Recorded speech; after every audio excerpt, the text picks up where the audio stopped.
Hello and welcome to all. स्वागत है आप सभी का होनर एजुकेशन के इस ऑनलाइन प्लेटफॉर्म पर। दोस्तों कैसे हो?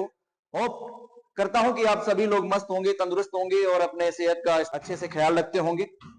हम आ गए हैं अपने नई क्लास को लेकर, जिसमें हम आज बात करेंगे उत्तर मुगल काल की। वे 12 शासक बड़े इंपॉर्टेंट होंगे जो कि आपके एग्जाम के पॉइंट ऑफ व्यू से बहुत ही महत्वपूर्ण होंगे। तो जल्दी से लाइक करेंगे और शेयर करेंगे वीडियो को। देखते हैं हम लोग कि जो उत्तर मुगल काल जो कि यूपी स्पेशल का एक बड़ा इंपॉर्टेंट टॉपिक होगा, जो कि यूपी स्पेशल को लेकर के बड़ा ही महत्वपूर्ण हो जाता है, क्योंकि इससे बहुत सारे प्रश्न आते हैं जो कि हिस्ट्री का एक पार्ट बन जाते हैं। ठीक है, तो देखिएगा उत्तर मुगल काल में जो शासक हैं, प्रमुख शासक, उनकी चर्चा करेंगे हम लोग और देखेंगे कि कौन कौन से शासक हुए, जिनकी क्या इंपॉर्टेंस है। देखिएगा सबसे पहले कि प्रमुख जो शासक हुए, यहाँ पर जो कुल शासक हैं यहाँ पर चर्चा करते हैं कि कुल शासक कितने हैं और इन्होंने कुल कितने वर्षों तक शासन किया। 12 शासक हुए और शासन काल कितने समय तक रहा, टाइम पीरियड जो रहेगा वह 1707 से लेकर के 1857 अप्रोक्स, मतलब अप्रोक्स क्या पूरी तरह से भी है, कितने वर्षों तक? 150 वर्षों तक शासन किया। 150 वर्षों तक उत्तर मुगल काल के 12 शासकों ने शासन किया। और जिसमें सबसे पहले आपके कौन से हैं? बहादुर शाह प्रथम, जिसको मुअज्जम के नाम से जानते हैं, शाह आलम के नाम से भी जाना जाता है, साहिब खबर, ये इनकी उपाधियां हैं, शाह आलम और साहिब खबर। इतिहासकार काफी खान द्वारा प्रदत्त है। जहांदार शाह जो है, इसे लंपड़मुर कहा गया। इसका टाइम पीरियड जो है 1712 से 13 तक। फरुख सियर गणितकायर के नाम से जाना जाता है, 1713-1719 का टाइम पीरियड रहेगा। रफी उद्दरजात जो सबसे कम समय का शासनकाल है, सबसे कम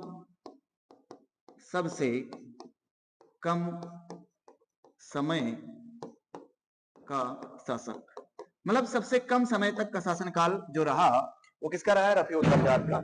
इसके बाद जो रहेगा जून से सितंबर तक रफी उद्दौला का रहेगा। मोहम्मद शाह रंगीला, जिसे रोशन अख्तर के नाम से जाना जाता है, इसको क्या जानते हैं? रोशन अख्तर कहा जाता है, रोशन अख्तर के नाम से जाना था, रंगीला बादशाह इसको कहते हैं। ठीक है, कहा गया है। अहमद शाह है, इसके बाद अहमद शाह, इसके बाद आलमगीर द्वितीय है, इसके बाद शाहजहां तृतीय है, इसके बाद शाह आलम द्वितीय और अकबर द्वितीय, इसके बाद लास्ट में सबसे बहादुर शाह द्वितीय, जिसे जफर के नाम से भी जाना गया। इन 12 शासकों के बारे में हम विस्तार से चर्चा करने वाले हैं, है ना, विस्तार से चर्चा करने वाले हैं इन 12 शासकों के बारे में। तो देखेंगे हम लोग वे कौन से शासक हुए। तो सबसे पहला जो शासक, उसका नाम है बहादुर शाह प्रथम। इसके बारे में हम थोड़ा सा जानेंगे कि क्या क्या था। औरंगजेब, क्योंकि ये औरंगजेब के ही पुत्र थे। ठीक है, औरंगजेब के पुत्र थे। ठीक है, तो औरंगजेब के पुत्रों में से कितने पुत्र इसके जिंदा थे, है ना? तो औरंगजेब की पहले तो मृत्यु की बात कर ली जाए। औरंगजेब की मृत्यु कब हुई थी? 3 मार्च 1707 ईस्वी। कहां पर हुई थी? बोलेंगे अहमदनगर में। अहमदनगर, ये अहमदनगर कहां पर है? बोलेंगे महाराष्ट्र में है। अहमदनगर में 3 मार्च 1707 ईस्वी को औरंगजेब की मृत्यु हो जाती है। इसके 3 पुत्र थे। पहला है मुअज्जम, दूसरा है आजम और तीसरा है कामबख्श। ये 3 पुत्र थे और इन्हीं तीनों पुत्रों में उत्तराधिकार का युद्ध हो जाने लगा।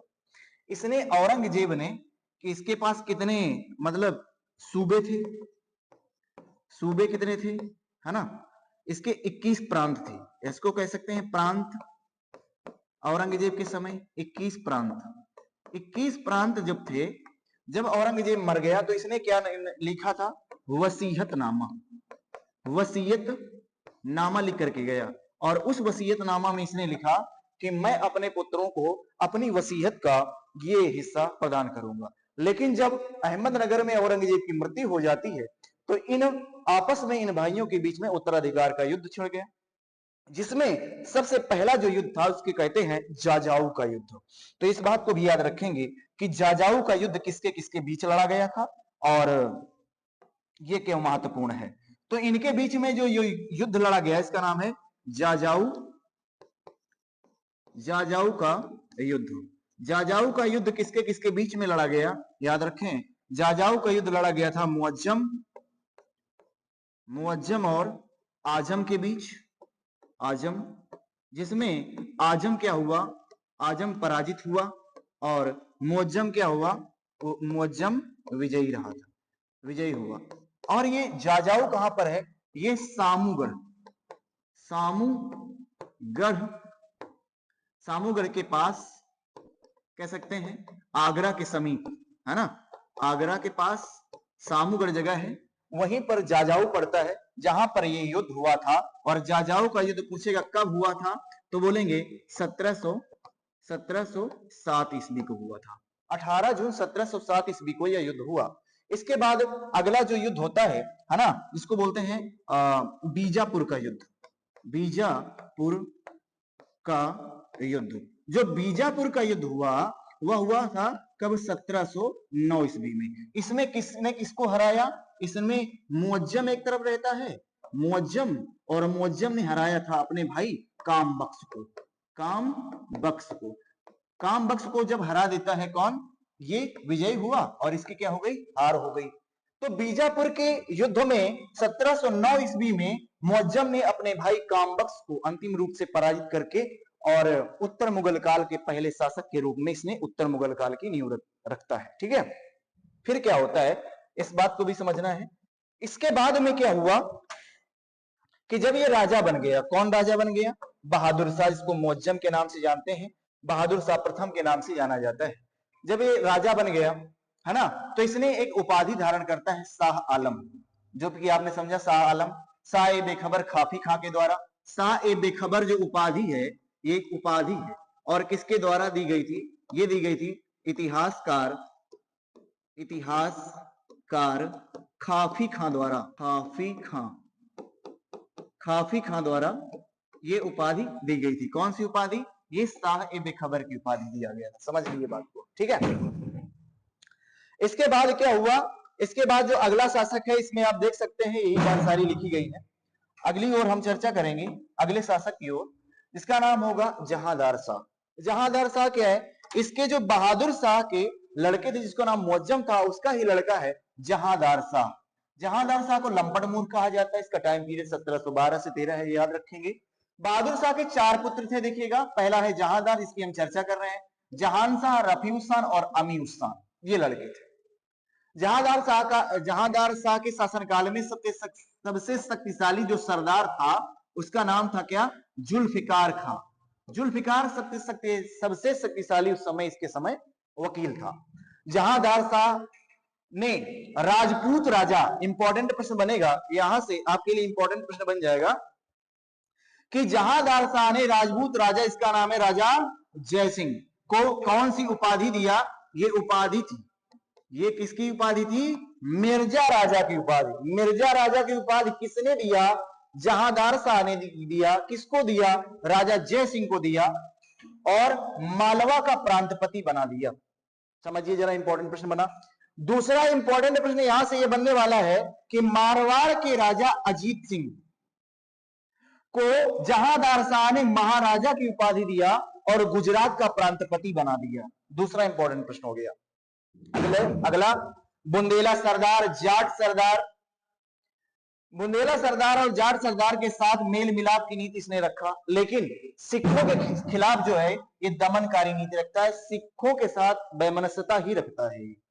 जहांदार शाह ने जागीरों का अंधाधुंध वितरण किया, और ये तो और अंधाधुंध जागीरें प्रदान करता है, समझ में आया। लेकिन एक प्रथा में फंस गया, इसका नाम था इजारेदारी, जिसे कहते हैं इस्तमारारी, जिसे कहते हैं ठेकेदारी, जिसे कहते हैं जमींदारी। ये इजारेदारी को हम बोलते हैं जमींदारी, इसे ही कहते हैं इस्तमारारी, इसे कहते हैं इजारेदारी, इजारेदारी। दारी, इसे ही कहते हैं ठेकेदारी। ठेकेदारी, जमींदारी, इस्तेमारी, इजारेदारी, ठेकेदारी, ये सब बात क्या है, ये प्रथा है। समझ आया? तो ये प्रथा में फंस गया और मुगल सम्राट जिससे क्या हो गया, कमजोर होता चला गया। जुल्फिकार खां इसी के समय, जुल्फिकार खां ने अपने समय के कार्यों की देखभाल के लिए सुभद्र चंद्र नामक व्यक्ति को नियुक्त करता है, जो कि जिससे जनता मतलब कि आक्रोशित रहती है। और जहांदार सा एक इंपॉर्टेंट प्रश्न ये थोड़ा सा हो जाता है यहां से कि जहांदार कहां पर कौन सी बुरी संगति में पड़ गया था, एक वैश्या के चक्कर में फंस गया था, है ना, एक गणिका के चक्कर में फंस गया था, एक वैश्या के चक्कर में फंस गया था, जिसका नाम था लाल कुंवरी नामक वैश्या से प्रेम करता था। इसी के रवैये को देखते हुए उसके भतीजे फर्रुखसियर ने क्या किया, सैयद बंधुओं से जाकर के मिला। सैयद बंधुओं की सहायता से जहांदार शाह को अबदस्त करवा करके उसे अंधा करवा देता है। कौन? फर्रुखसियर। अब ये देखेंगे हम लोग कि सैयद बंधु कौन थे। क्वेश्चन आएगा कि सैयद बंधु कौन थे। सैयद बंधु कौन थे भाई? सैयद बंधु कहा जाता है उनको, किसको? अब्दुल्ला खां, अब्दुल्ला खां और हुसैन अली खां। हुसैन अली खां ये थे कौन? सैयद बंधु के नाम से इन्हें जाना जाता। तो इन्हीं की सहायता से जहांदार के भतीजे फर्रुखसियर ने अपने चचा को अपदस्त करवा लिया, बंदी बनवा लिया और अंधा करवा करके स्वयं गद्दी हासिल करता है। अब हम लोग बात करेंगे किसकी, तो ये बात समझ में आई आप लोगों को? हाँ, आगे बढ़ेंगे। अगला जो शासक है इसका नाम है फर्रुखसियर। टाइम पीरियड इसका क्या है? 1713 से 1719 का है। फर्रुखसियर शासक कैसे बना, किसके सानिध्य में बना, इस बात को समझेंगे। तो जो फर्रुखसियर शासक बनता है दोस्त, वो किसके शासक में, किसके मतलब सानिध्य में बनता है? ये बनता है सैयद बंधु, सैयद बंधुओं द्वारा शासक बनाया गया, शासक बनाया गया। सैयद बंधु कौन थे अभी बताया मैंने, अब्दुल्ला खां और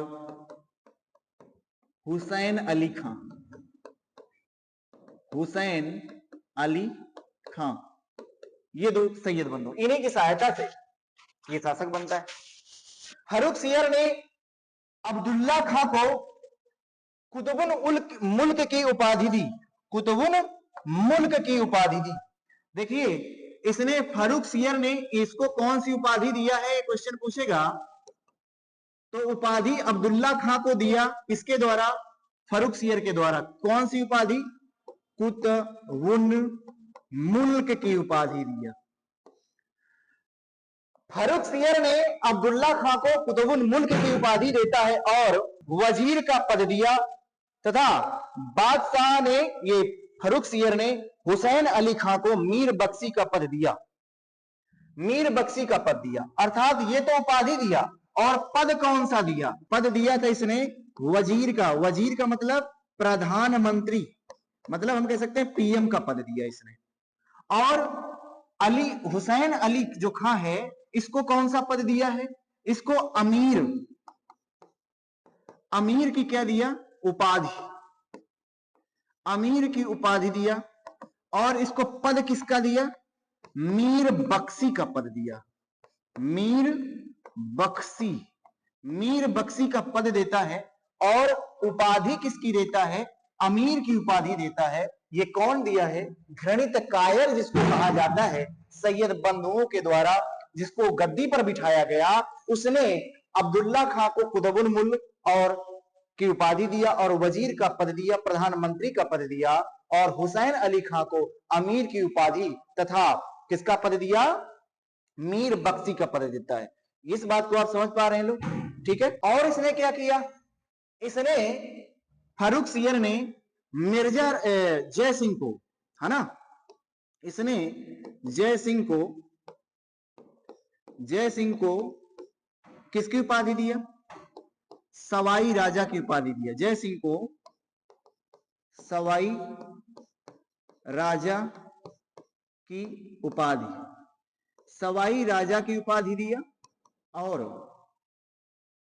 क्या किया, सवाई राजा की उपाधि प्रश्न पूछेगा कि फर्रुखसियर ने किसको दिया था, जय सिंह को दिया था, इस बात को याद रखेंगे। और इसने क्या किया, अजीत सिंह की पुत्री से विवाह कर लिया, अजीत सिंह की पुत्री से विवाह कर लिया। शाहजहां फर्रुखसियर ने सवाई राजा की उपाधि दिया किसको, जय सिंह को। और इसे किस नाम से जाना जाता है, हमने बताया कि घृणित कायर के नाम से जाना जाता है। और इसको किसने मरवा दिया था, तो इसी के समय देखिए फर्रुखसियर ने जुल्फिकार खां को अबदस्त करके भी मरवा दिया हुआ था। तो ये रहा आपका फर्रुखसियर के बारे में थोड़ी सी चर्चा, इसके बारे में हमने किया, जो कि इंपॉर्टेंट प्रश्न बन सकते थे वे हमने आपको बताया। और इसमें क्या हो सकता है, और इसमें जो है कि सब इसकी मृत्यु कैसे हुई थी, इसको अबदस्त करवा करके जो है कि इसकी भी हत्या करवा दिया गया था। ठीक है, तो अगले पॉइंट की ओर बढ़ते हैं। अगला जो आपका शासक है उसका नाम है रफी उद दरजात। रफी उद दरजात का सबसे कम टाइम पीरियड है ना दोस्त, इसका सबसे कम समय का शासक, उत्तर मुगल काल में सबसे कम समय तक शासन करने वाला जो व्यक्ति है वह रफी उद दरजात है। कहा जाता है कि इसकी जो मृत्यु हो गई थी ना, वह किसके कारण हुई थी। पहली बात तो इसकी नियुक्ति किसने की है, इस बात को समझेंगे। इसकी नियुक्ति किया हमें या कह सकते हैं इसको शासक किसने बनाया था, तो इसको शासक बनाया था, किसने बनाया, सैयद बंधुओं द्वारा। सैयद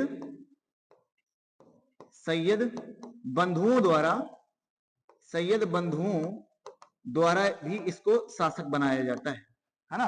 यह भी एक अयोग्य शासक ठहरा और इसकी एक मृत्यु हो जाती है। जब इसकी मृत्यु हुई तो किसके कारण हुई थी, इसकी टीबी रोग के कारण, ट्यूबरक्लोसिस के कारण, टीबी रोग के कारण, ट्यूबरक्लोसिस जिसको कहते हैं, जिसको हम बोलते हैं क्षय रोग के कारण इसकी मृत्यु हो गई थी। क्षय रोग के कारण इसकी मृत्यु हो गई थी, इस बात को भी आप याद रखेंगे। चलिए अगले शासक की ओर आते हैं, रफीउद्दौला। रफीउद्दौला का भी जो टाइम पीरियड है वो जून से लेकर के सितंबर तक रहता है ना। रफीउद्दौला को भी किसने शासक बनाया, इसको किसने शासक बनाया था, बोलेंगे इसको भी सैयद बंधुओं ने शासक बनाया। किसने, सैयद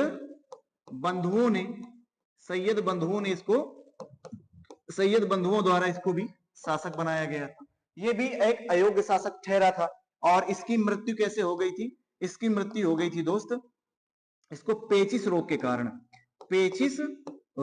कारण इसकी मृत्यु हो गई थी। जब पेचिस रोग इसको लग गया, क्यों लग गया था, क्योंकि यह अफीम का अत्यधिक सेवन करने से। कारण क्या था कि अफीम का अत्यधिक सेवन करने के कारण, अफीम का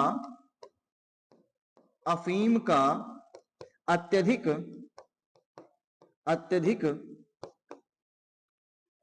सेवन करने से, अत्यधिक सेवन करता था अफीम का, इसलिए इसको कौन सा रोग हो गया, पेचिस रोग हो गया, जिससे इसकी डेथ हो गई थी। अब अगले शासक की ओर दोस्त बढ़ेंगे हम लोग। ठीक है, तो देखते जाएंगे जो कि इंपॉर्टेंट प्रश्न बनेंगे, मैं आपको बताता जाता हूं। मोहम्मद शाह, जिसको रंगीला बादशाह करते हैं, यहां से प्रश्न जरूर पूछा जाता है और बनता भी है। अर्थात इसके नाम से भी पूछ लिया जाता है कि जो मोहम्मद शाह है इसका नाम क्या था, बोलेंगे रोशन। इसका नाम क्या था, बोलेंगे इसको नाम है रोशन अख्तर। इसका नाम क्या है, इसका नाम है रोशन अख्तर। रोशन अख्तर इसका नाम है। इसे रंगीला के नाम से जानते हैं। कहा जाता है कि रंगीला ये इसलिए था क्योंकि इसको मतलब कि नृत्य बड़ा पसंद था, मतलब विलासिता भरा जीवन इसको बड़ा अच्छा लगता था। कहा जाता है कि दरबार में यह महिलाओं के वस्त्र पहन करके, चोली और घाघरा पहन करके आया था। तो रोशन अख्तर रंगीला क्योंकि महिलाओं के वस्त्र धारण करता था, वस्त्र धारण करके दरबार में आ जाता था, दरबार में आ जाता था, समझिए। और क्या क्या पहन करके, जैसे कि चोली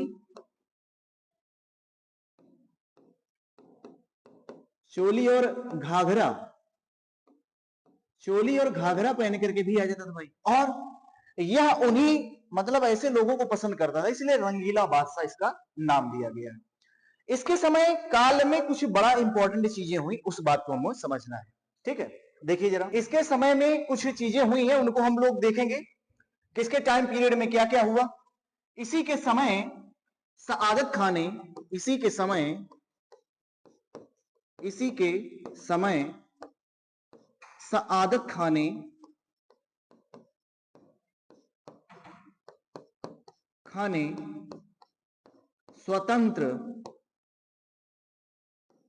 स्वतंत्र राज्य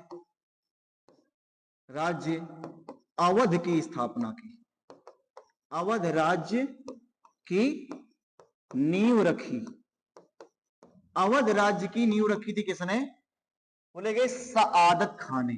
इसी के समय कौन सा होता है, और भी काम हुआ इसी के समय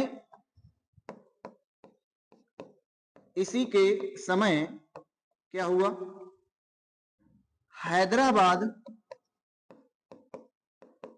हैदराबाद की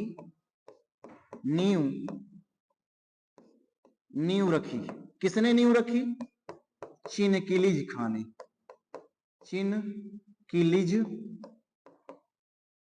चिनकिलिज खां, जिसको कहा जाता है निजाम उल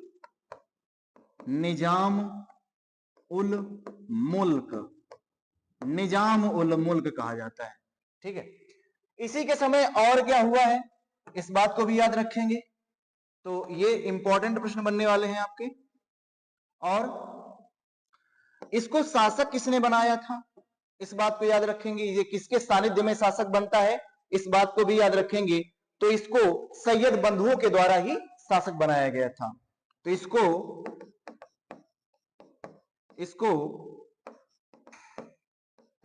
सैयद बंधुओं ने शासक बनाया, बंधुओं ने शासक बनाया था। हालांकि इसी समय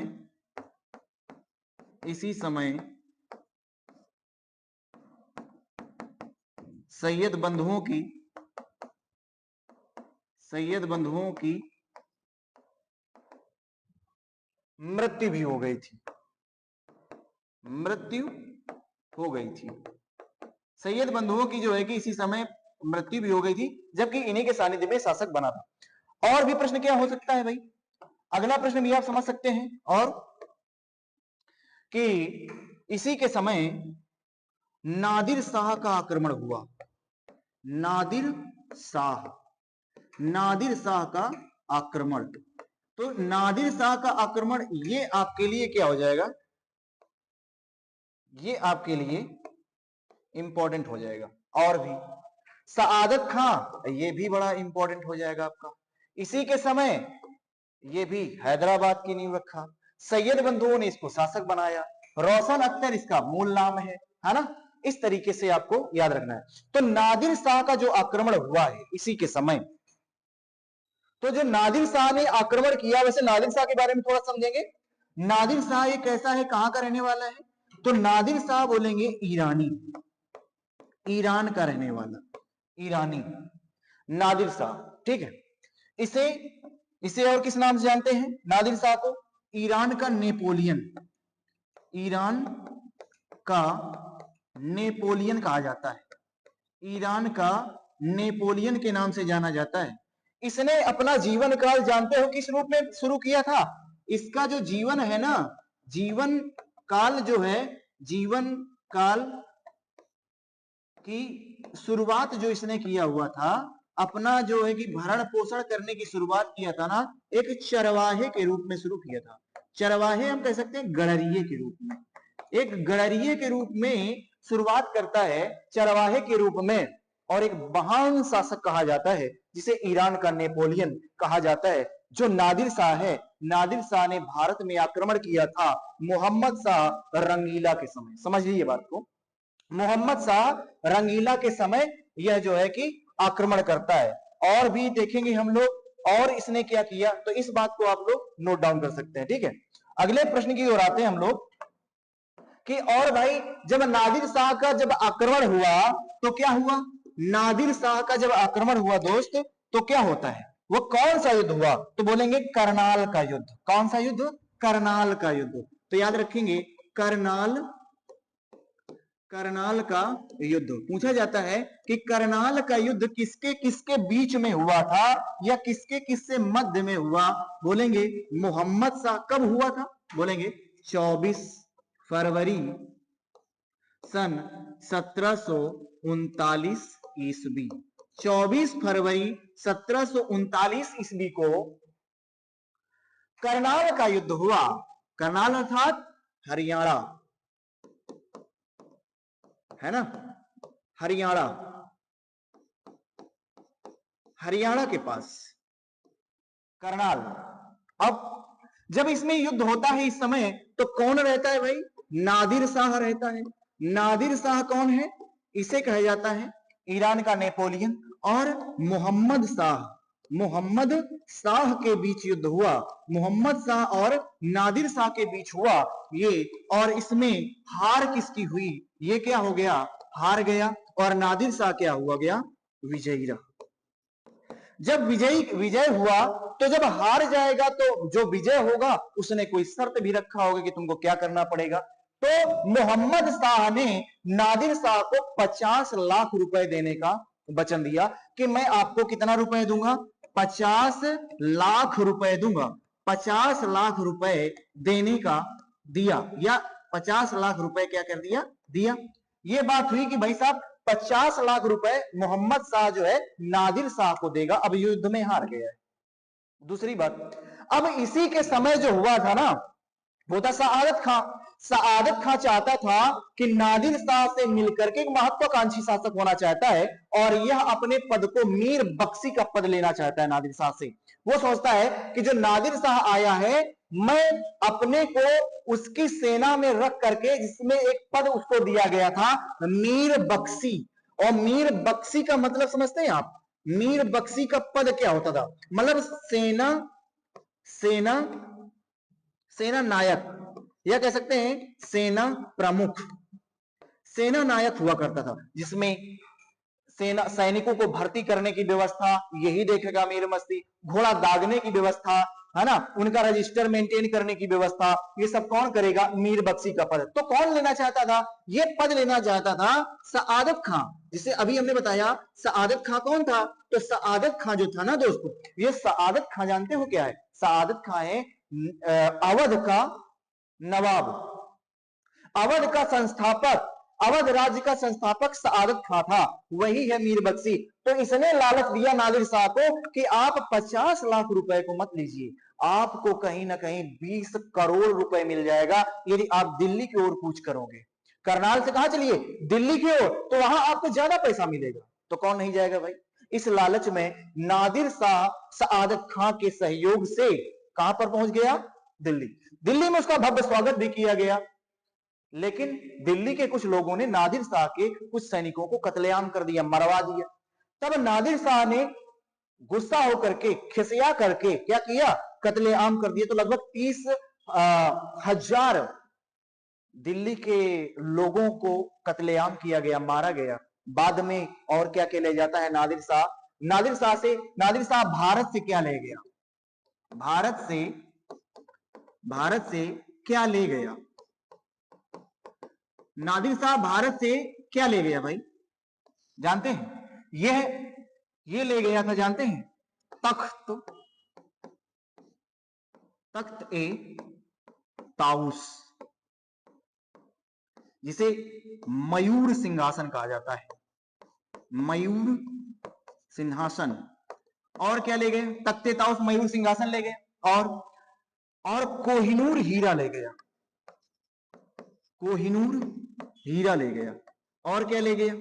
और ये ले गया था आपका 20 करोड़ रुपए, 20 करोड़ रुपए, है ना। ये ले गया था 10,000 ऊंट ले गया ये, है ना। और क्या ले गया था? सोना ले गया, सोना, चांदी, है ना, है ना। स्टोन कटर, स्टोन जो मतलब कि पत्थर को तराशने वाले होते हैं, लोहार ले गया, 200 लोहार ले गया, 100 स्टोन कटर मतलब पत्थर को जो तराशने वाले होते हैं उनको ले गया, है ना। तो इस तरह से बहुत सारी चीजों को ले गया था। ये यहाँ से दार्शनिक भी ले गया 200 करके, इस तरीके से ये सारे सामान ले गया। तो बड़ा उसे इंपॉर्टेंट हो जाता है। तख्त ताउस मयूर सिंहासन जिसको कहा ले जाता है, वो कौन ले गया था? हीरा, जो रत्न जड़ित हीरा मयूर सिंहासन था, कोहिनूर उसी पर लगा हुआ था, ये ले गया था ईरान का रेपो रेट अर्थात नादिर शाह, ठीक है, 20 करोड़ रुपए ले गया था। और तो अब ये मोहम्मद शाह रंगीला के समय ही ये सारी घटनाएं होती हैं। तो इस बात को आप समझ पा रहे होंगे, ठीक है। हम अगले प्रश्न की ओर बढ़ेंगे दोस्त, जिसका अगला शासक होगा मोहम्मद शाह के बाद अहमद शाह। अहमद शाह के समय बड़ा इंपॉर्टेंट प्रश्न बन जाता है कि अहमद शाह जो लड़का है किसका? ये मोहम्मद शाह रंगीला का लौंडा है। किसका लौंडा है भाई? मोहम्मद शाह रंगीला। तो ये मोहम्मद शाह रंगीला का पुत्र है, रंगीला का पुत्र। तो ये गद्दी पर बैठा है ना, ये गद्दी पर बैठा गया। अच्छा, इसको शासक किसने बनाया? शासक किसने बनाया? शासक बनाया किसने? इमाद उल मुल्क। इसका नाम है गयासुद्दीन, गयासुद्दीन इमाद उल मुल्क। गयासुद्दीन इमाद उल मुल्क के द्वारा इसको शासक बनाया गया, ठीक है। मोहम्मद शाह रंगीला के लड़का है। इसी के समय अहमद शाह अब्दाली का आक्रमण हुआ। अहमद शाह अब्दाली, अहमद शाह अब्दाली का आक्रमण, अहमद शाह अब्दाली का इसी के समय आक्रमण होता है, ठीक है। यह भी एक अयोग्य शासक ठहरा। फिलहाल इसी के समय जो शासन संभालती थी, शासन की बागडोर जो देख रही थी, बागडोर देख रही थी, इनकी कौन थी? इनकी दादी थी, इनका नाम था ऊधम बाई, ऊधम बाई इनकी दादी थी, जिसको किबला ए नुमान कहा जाता है। किबला ए नुमान कहा जाता है, किबला ए नुमान। तो एक बड़ा प्रश्न बना इंपॉर्टेंट, किबला ए नुमान के नाम से किसे जाना जाता है? बोलेंगे ऊधम बाई को कहते हैं। इसके समय किसका आक्रमण हुआ था? तो ये दुर्रे दुर्रानी, अहमद शाह अब्दाली को कहते हैं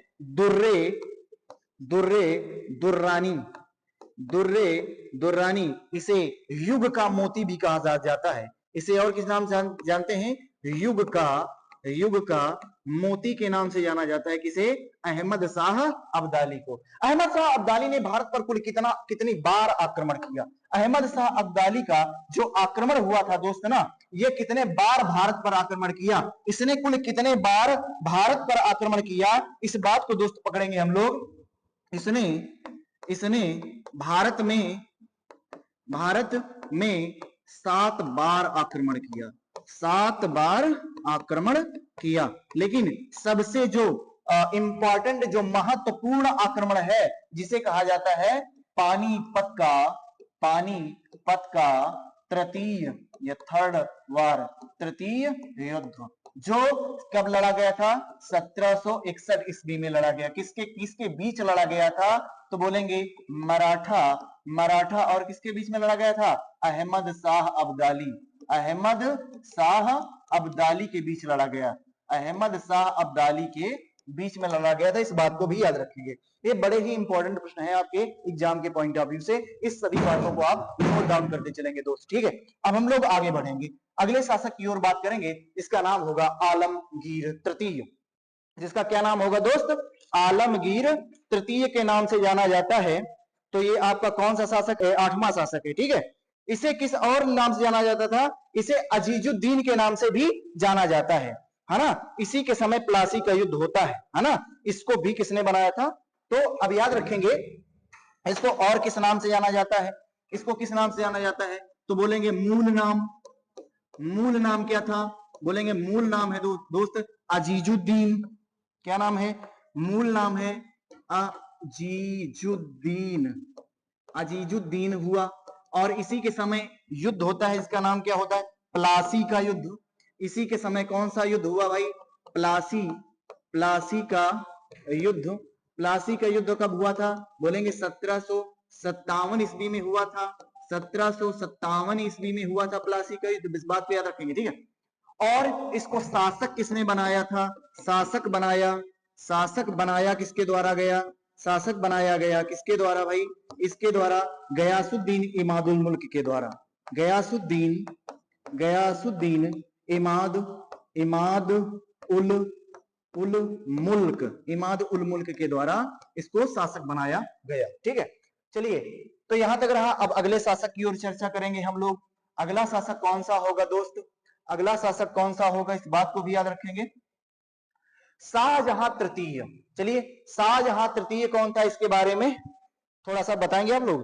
देखिएगा, शाहजहां जो तृतीय है, इसको ये कौन था, इसका मूल नाम क्या था और इसकी क्या इंपॉर्टेंस है, ठीक है ना।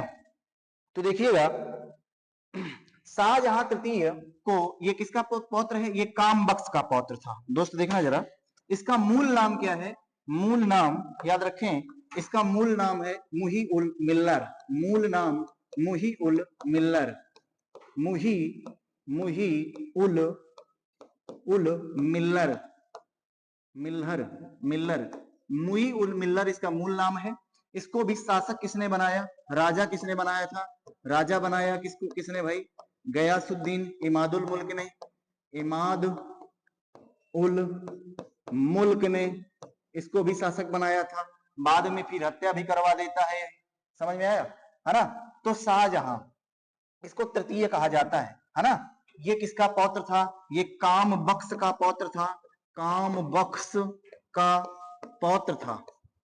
कौन किसका पौत्र था दोस्त, कामबख्श का पौत्र था, याद रखेंगे, कामबख्श का पौत्र था। इसके बारे में ज्यादा कुछ विशेष नहीं है, बस आप इस बात को याद रखेंगे, कभी कभी नाम पूछ लिया जाता है। अगले प्रश्न की ओर आएंगे, तो देखिएगा अगला होगा शाह आलम तृतीय। क्या नाम है, शाह आलम तृतीय के नाम से जाना जाता है। और इसे ही किस नाम से जाना जाता है, शाह आलम तृतीय, इस बात को याद रखेंगे। तो देखेंगे कि ये पूछ लेगा कि इसको और किस नाम से जाना जाता है, तो दोस्त बनाएंगे, इसको कह देते हैं, इसे शाह आलम तृतीय के नाम से जाना। शाह आलम मूल नाम देखें, याद रखें इस तरह से कि मूल नाम इसका क्या था, मूल नाम, तो मूल नाम है इसका मूल नाम, इसे शाहजहां तृतीय भी कहते हैं, शाह आलम तृतीय। तो अली गौहर के नाम से जाना जाता है, अली गौहर। तो दोस्त मूल नाम क्या है इसका, तो आप बता देंगे, मूल नाम इसका दोस्त क्या है, अली गौहर के नाम से इसको जाना जाता था, है ना। मूल नाम इसका क्या है, अली गौहर। इसी के समय और कौन से युद्ध होते हैं जो बड़े इंपॉर्टेंट हैं, इसी के समय कौन सा युद्ध हुआ, बोलेंगे इसी के समय युद्ध हुआ इंपॉर्टेंट, जो कि देखा जाए किसमें हुआ था, पानीपत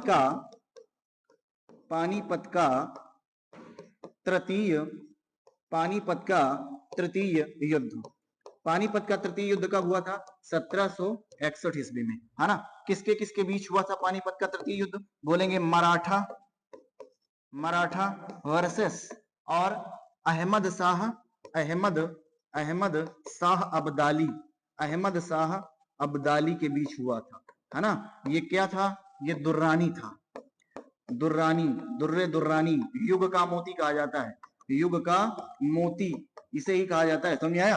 अहमद शाह अब्दाली क्या हुआ था, यह विजयी हुआ। अब्दाली क्या हुआ था, विजयी हुआ था। और मराठा क्या हुए थे, हार गए थे, इस बात को याद रखिए।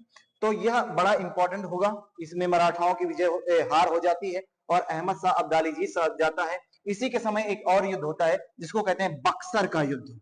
और इंपॉर्टेंट प्रश्न क्या बना, बक्सर का युद्ध किसके समय हुआ था? तो बक्सर का युद्ध कब हुआ? सन 1764 ईस्वी में हुआ था। और इसी के समय क्या हुआ था? 1765 ईस्वी में इलाहाबाद की संधि भी हुई थी, है ना। इसके समय कौन सा हुआ? इलाहाबाद की संधि भी हुई। बड़े इंपॉर्टेंट प्रश्न हैं जो कि एग्जाम के पॉइंट ऑफ व्यू से बड़े ही महत्वपूर्ण होंगे। 1765 ईस्वी में इलाहाबाद की संधि कहां पर हुई, कब हुई? तो देखिएगा, इसका मूल नाम अलीगौहर है। तृतीय युद्ध होता है पानीपत का 1761 में, मराठा और अहमद शाह अब्दाली की विजय, मराठाओं की हार हो गई। और इसके बाद में देखेंगे इसमें बक्सर का युद्ध इसी के समय हुआ और इलाहाबाद की संधि आलमगीर तृतीय के समय ही हुई थी। और आलमगीर द्वितीय है, आलमगीर जो तृतीय है, इसी के समय जो है कि अंग्रेजों का वर्चस्व बढ़ गया। क्योंकि अब देखो मराठा शक्ति भी हार गई, अहमद शाह अब्दाली ने आक्रमण कर दिया और यही मिल गया अंग्रेजों को मौका। अंग्रेजों ने अब पूरी तरह से कठपुतली, ये जो उत्तर मुगल काल के शासक हैं अहमद शाह आलम तृतीय के समय से ही क्या हो जाते हैं। और क्वेश्चन पूछा जाए इसका लंबा कार्यकाल भी, सबसे लंबा शासक है शाह आलम द्वितीय का, कि मुगलिया सल्तनत का सबसे लंबा कार्यकाल का वाला शासक जो भी बताएंगे यही है 1760 से 1806 का, सबसे लंबे कार्यकाल वाला भी है। तो सबसे लंबा कार्यकाल, सबसे ज्यादा समय तक का शासक या शासन काल ये भी रहता है। ठीक है, इस बात को भी दोस्त याद रखेंगे। और इसी के समय अंग्रेजों के कठपुतली बन गए थे कौन? ये उत्तर मुगल काल के शासक अंग्रेजों के कठपुतली बन जाते हैं और इनको पेंशनर बना दिया जाता है, पेंशन देने की व्यवस्था कर दी जाती है। चलिए अगले प्रश्न की ओर आते हैं। ये अगला शासक हो, इसका नाम थे अकबर द्वितीय। इस बात को भी याद रखेंगे दोस्त, अकबर द्वितीय किसका पुत्र है? बोलेंगे ये शाह आलम द्वितीय का पुत्र है। कौन? ये किसका पुत्र था? ये बोलेंगे पुत्र किसका है दोस्त? ये किसका पुत्र है? पुत्र ये किसका है? शाह आलम द्वितीय का पुत्र है ना, अकबर द्वितीय। अकबर द्वितीय इसका नाम है। अकबर द्वितीय की इंपॉर्टेंस क्या है ना, अपनी पेंशन बढ़वाने के लिए, है ना। अकबर द्वितीय ने क्या किया था? अपनी पेंशन बढ़वाने के, तो पेंशनर कब से बन गए थे? शाह आलम द्वितीय के समय थे, मुगलिया सल्तनत के राजा पेंशनर बन गए। तो अपनी पेंशन को बढ़वाने के लिए, क्योंकि पेंशन कम थी, तो पेंशन बढ़वाने के लिए,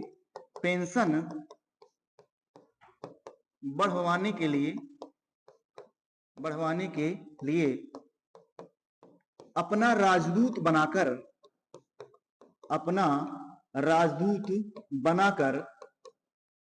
राजा राम मोहन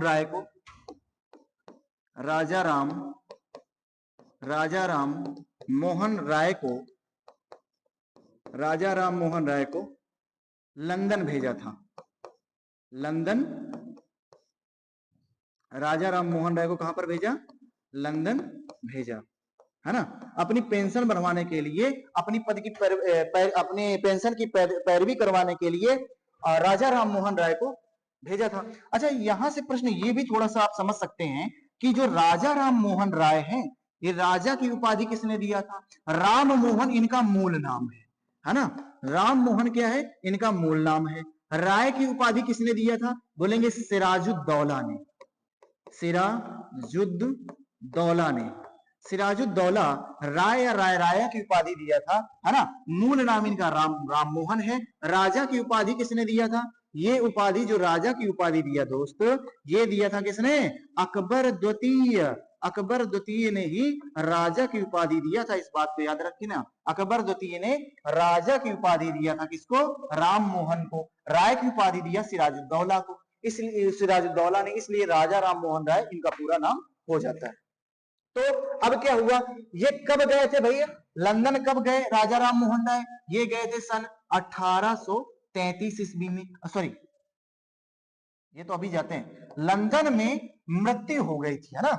ये तो गए थे इनके समय सन 1806 से लेकर के 1837 का समय काल रहता है। तो लंदन में राजा राम मोहन राय की मृत्यु हो गई। तो प्रश्न ये बनेगा, राजा राम मोहन राय की मृत्यु कहां पर हुई थी? मृत्यु बोलेंगे लंदन में हुई थी। किस कारण हुई थी या किस रोग से हुई थी? बोलेंगे मेनिनजाइटिस रोग से हुई थी। मेनिनजाइटिस मेनिंजाइटिस कौन सा रोग होता है? यह एक मस्तिष्क की बीमारी, यह एक कैसी बीमारी है? मस्तिष्क की बीमारी है, जो कि ब्रेन में होता है। मस्तिष्क की बीमारी है, मेनिंजाइटिस रोग के कारण इनकी मृत्यु हो गई थी। और पूछा जाता है राजा राम मोहन राय की समाधि कहां पर है? बड़ा इंपॉर्टेंट प्रश्न बनेगा। राजा राम मोहन राय की समाधि कहां पर है? लंदन में। लंदन में कहां पर है? ब्रिस्टल शहर, लंदन के ब्रिस्टल शहर में इन्हीं की समाधि बनी हुई है। ये बड़े प्रश्न इंपॉर्टेंट हो जाएंगे आपके एग्जाम के पॉइंट ऑफ व्यू से, समझ में आया? तो इस तरह से आप लोग बहादुर शाह अकबर द्वितीय के बारे में भी समझ पाए, ठीक है। और क्या हुआ था इसी के समय? 1835 ईस्वी में मुगलों की सभी जो है कि टकसालें बंद हो गई और अंग्रेजी सिक्के जारी करने लगे। तो इसी के समय मुगलों की टकसालें बंद, मुगलों की टकसालें बंद। टकसालें, टकसालें का मतलब समझते हैं? टकसालें का मतलब सिक्का छापने के कारखाने। टकसालें जो है कि बंद हो गई। जब बंद हो गई तो अंग्रेजों के सिक्के जारी हो गए। अंग्रेजों ने सिक्के जारी किए, अपने सिक्के चलवाए, सिक्के जारी किए। इस बात को याद रखें, अंग्रेजों ने अपने जो है कि सिक्के जारी किए, मुगलों की टकसालों को बंद करवा दिया। ये अकबर द्वितीय था, उससे संबंधित आपके प्रश्न आपने देखा। आगे बढ़ेंगे हम लोग। सबसे अंतिम और शासक इसका नाम है बहादुर शाह द्वितीय। अब देखिए बड़ा इंपॉर्टेंट प्रश्न इससे बन जाएगा दोस्त, क्या क्या हो जाएगा इस बारे में समझ लेंगे जरा। बहादुर शाह जो द्वितीय है ना, तो इसका उपनाम पूछा जाता है कि इसका और भी क्या नाम था दोस्त? इसका और भी क्या नाम है बोलेंगे? इसे और किस नाम से जाना जाता था? तो बोलेंगे उपनाम क्या है इसका? उपनाम या निकनेम। निकनेम क्या था? बोलेंगे इसका उपनाम है जफर। जफर इनका उपनाम है, ठीक। और अंग्रेजों के समय ये सब पेंशनर बन गए थे ना, सबसे ज्यादा उम्र का शासक जो है ना, सब सर्वाधिक उम्र वाला शासक भी है। सर्वाधिक उम्र में शासक बना था, सर्वाधिक उम्र में शासक बना, 70 वर्ष की उम्र में शासक बना, समझ ले। और इनको अंग्रेजों ने अपदस्थ करवा लिया। अंग्रेजों ने हुमायूं के मकबरे से अपदस्थ करवा लिया। अपदस्थ करवा लिया था भाई। हुमायूं के मकबरे से जफर को पकड़वा लिया गया। इसके दोनों पुत्रों को मीना बाजार लाल किले के सामने गोली से मार दिया गया अंग्रेजों के द्वारा। और हुमायूं के मकबरे के सामने से जफर को पकड़वा लिया गया, है ना। यह सबसे अंतिम मुगल का शासक है। अंतिम मुगल शासक है। तो बोलेंगे अंतिम मुगल कौन है? अंतिम मुगल शासक बहादुर शाह द्वितीय, बहादुर शाह जफर उपनाम से। यह गजल ये लिखता था, है ना। तो जो है कि इसको अपदस्थ करवा लिया गया और कहां पर भेज दिया गया? कहां पर भेजा गया था इसको? कहां पर ले जाया गया? बोलेंगे रंगून ले जाया गया। रंगून, जिसको उस समय कहते थे बर्मा, है ना, जिसको वर्तमान में क्या कहते हैं? जिसको वर्तमान में क्या कहते हैं? वर्तमान हम कह सकते हैं म्यांमार में मतलब ले गया गया। बर्मा उस समय रंगून ले गया गया था ना। नहीं, वो मेरे पिया गए रंगून, वहां से किया है टेलीफोन, तुम्हारी याद सताती है जी हमें आग लगाती है। तो यही है भाई, ये मतलब बड़ा थोड़ा सा मतलब ये शायरी गजल बहुत लिखा करता था, अपनी गजलों के लिए फेमस है जफर। तो जब इनको अपदस्थ करवा के लिए ले जाया गया रंगून, और फिर यहीं पर इसकी मृत्यु भी हो जाती है दोस्त। ये मृत्यु हो गई कब? सन 1862 ईस्वी में इसकी मृत्यु हो जाती है। कहां पर? रंगून में। तो अब यहां पर इतिहासकार ये भी लिखते हैं, मतलब लिखता है जफर, क्या लिखता है कि बड़ा बदनसीब है जफर के दफन के लिए, 2 गज जमीन भी न नसीब हुई कुब ए यार में। मतलब क्या लिखा कि ये क्या लिखता है, इस बात को समझेंगे, ये इतना समझ लिया आपने, तो यही लिखता है कि ये थोड़े लाइन है, बड़ा बड़ा बदनसीब नसीब है जफर दफन के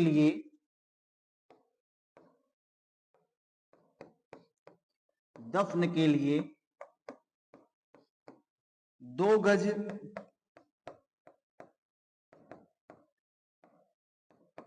जमीन भी न मिली, 2 गज जमीन भी न मिली कु ए यार में। मतलब इस बात को समझ रहे हैं आप लोग, ये मतलब लिखता है, अंतिम मतलब उसकी लाइनें हैं कि जब उसको दफना दिया, मतलब कि जब उसकी मृत्यु हो जाती है, तो वो कहता है कि ये कैसा मेरा नसीब है, मैं कितना बेनसीब हूं, बदनसीब हूं। मैं एक उत्तर मुगल काल का, मुगलिया सल्तनत का महान शासक, एक राजा होते हुए अपने ही जमीन में, कुब ए यार का मतलब समझते हैं, अपने महबूब, अपनी मातृभूमि, अपनी जमीन, मतलब ये मतलब है अपने महबूब की गली कह सकते हैं, अपनी जमीन कह सकते हैं, है ना, अपनी मातृभूमि जहां का मैं हूं, जहां का शासक रहा, वही की जमीन में मुझे दफनाया न गया, इतना मैं क्या हूं, बदनसीब हूं, ये लिखता है। तो ये अंतिम मुगल काल, मुगलिया सल्तनत का सबसे अंतिम शासक रहा। हमने इस तरह से सभी मुगलिया, उत्तर मुगल काल के शासकों की चर्चा की, जिसमें आपको विस्तार से भी बताया, एग्जाम ओरिएंटेड भी बताया, जो कि आपके एग्जाम के लिए बहुत ही महत्वपूर्ण रहेंगे। तो ये उत्तर मुगल काल भी समाप्त हो गया। हम अगली ओर चर्चा करेंगे आपके नए साम्राज्यों के उदय के बारे में, नए नए राज्यों का उदय हुआ, उनसे भी प्रश्न बढ़ेंगे। जैसे ही पूछा जाता है कि बताइए कलकत्ता नामक नगर किसने बसाया, या कह सकते हैं बंगाल की स्थापना किसने किया था, है ना। और पूछा गया अवध की नींव किसने रखी, बंगाल की नींव किसने रखी, हैदराबाद की नींव किसने रखी, दिल्ली की नींव किसने रखी, कोलकाता की नींव किसने रखी, या कोलकाता नगर किसने बसाया, और मुंबई किसने बसाया, चंडीगढ़ किसने बसाया, और मद्रास किसने बसाया। ऐसे ऐसे बड़े प्रश्न आपके इंपॉर्टेंट हैं, जो कि एग्जाम में पूछ लिए जाते हैं, जो कि आए हुए भी हैं, तो आपको याद रखना है दोस्त। और इस तरह से हम अगली क्लास में आपसे मिलते हैं। तब तक आप लोग वीडियो को देखेंगे, लाइक करेंगे, जो चैनल पर नए हैं मेरे दोस्त सब्सक्राइब करेंगे, थोड़ा सपोर्ट करेंगे, ठीक है। और आगे इसी तरह से वीडियो बेहतर तरीके से आपको ये श्रृंखला चलती रहेगी, अन्य अन्य टॉपिक में भी आते रहेंगे। ये तो मतलब हिस्ट्री भी हो गया, पॉलिटी हो गया, जीके हो गया, मतलब स्टैटिक जीके, ठीक है, करंट अफेयर्स, और भी क्लासें जो कि आपको सभी उसमें मिलने वाली हैं। क्या नाम है, रीजनिंग भी हो गया, मैथ्स भी हो गया। इस तरीके से हम लोग ऑल ओवर जो तैयारी है आपकी, उसको बेहतर एक दिशा देने वाले हैं। और जल्दी से आप लोग ज्वाइन करें, ऑफलाइन बैच भी अपना स्टार्ट हो गया है 1 फरवरी से, तो जल्दी से जल्दी ज्वाइन करेंगे। और अपने लोकल में सभी जितने भी लोग हैं, बच्चे हैं, उनको बता देंगे, अपने दोस्तों को शेयर करेंगे। तब तक के लिए जय हिंद, जय भारत, मिलते हैं नेक्स्ट क्लास में।